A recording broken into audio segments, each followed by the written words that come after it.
When you're here and you're writing that pilot, were you like, this will be a great writing sample, maybe I'll get into a room? Yeah, that's pretty much all I thought it was ever going to be, honestly. Like, you know, you have this tiny little hope in the back of your head being like, oh man, it'd be great if this could get made. But like, no point was I really expecting that to be a reasonable expectation. Because it never does. Yeah. Yeah, you're right. This never happens, This right, doesn't Brad? happen. This is the thing you write so that you can write the fourth one that's pretty good that gets you on a staff. Yeah. Like, there's never the first one.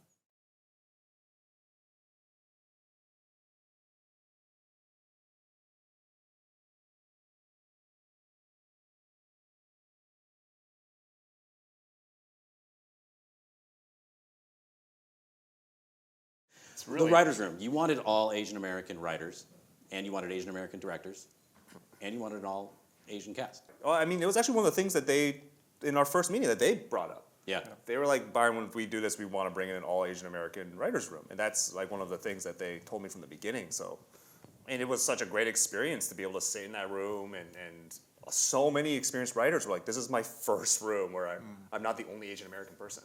Yeah. It was really special. So Brad, how did you run that room?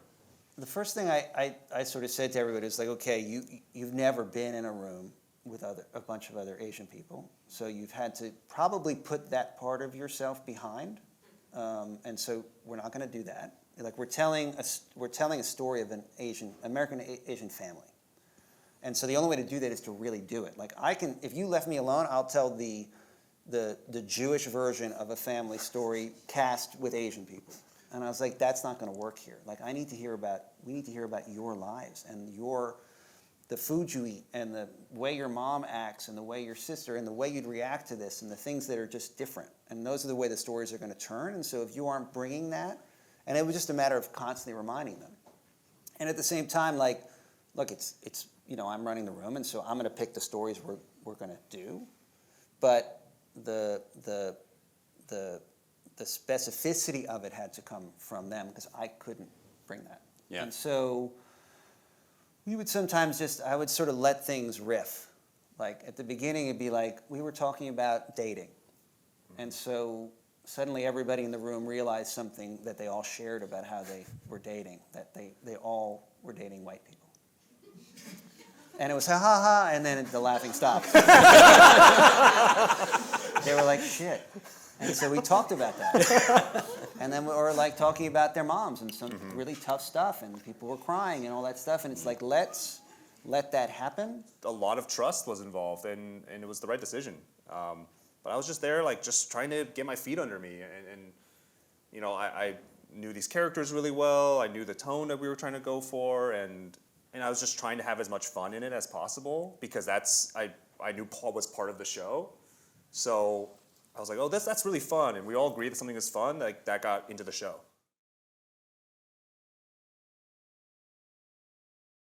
You know, Byron pitched the idea, and we agreed it was really interesting, and we spent a little bit of time developing, and then brought it to Brad. And then once and Brad responded to it, and then it was sort of about how did we position it to Netflix? How did we sell it? We have an all Asian American writers room apart from Brad. As a really big priority for us to staff up as much as we could to make the show as authentic as it was. And that was also part of how we sold it to Netflix, was also we said, listen, you got to understand, this was just post-COVID, so there was a lot of anti-Asian American, or, you know, sort of, there was just a moment in time where it was good to lead by that. So that's sort of what I did. And then if I have relationships that are good, I can bring those. I happen to know Michelle's year's manager really well. So it's more about putting the right opportunities together and figuring out how to sell it and how to get the right pieces together, and then trusting that they were the right people. I actually did not start the show. Full disclosure, there was another production designer who started the show. But you were booked. Because you were booked. He was our first choice, but he was booked. And so when the opportunity came about to jump in, I had to get up to speed very quickly. I mean, it was, and I've never been in that circumstance before. I've always started shows, so Were they in So, yeah. prep or were they shooting? They were shooting. shooting. They were Wow. shooting. It We're was in between, mid-episode. I mean, we've bounced between around. 2 and 3, Yeah. basically. It was between the first and second block.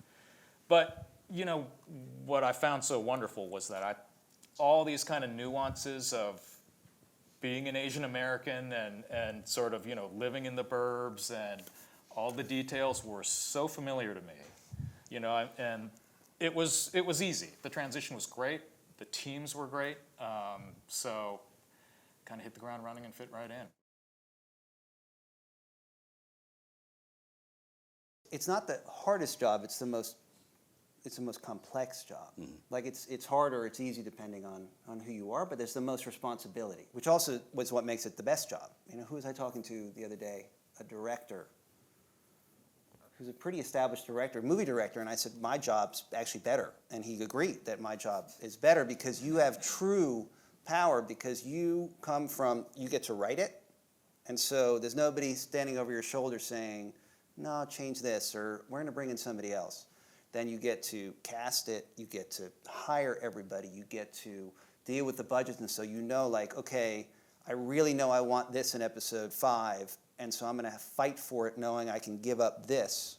From your perspective, Byron, what was that like in that masterclass of show running?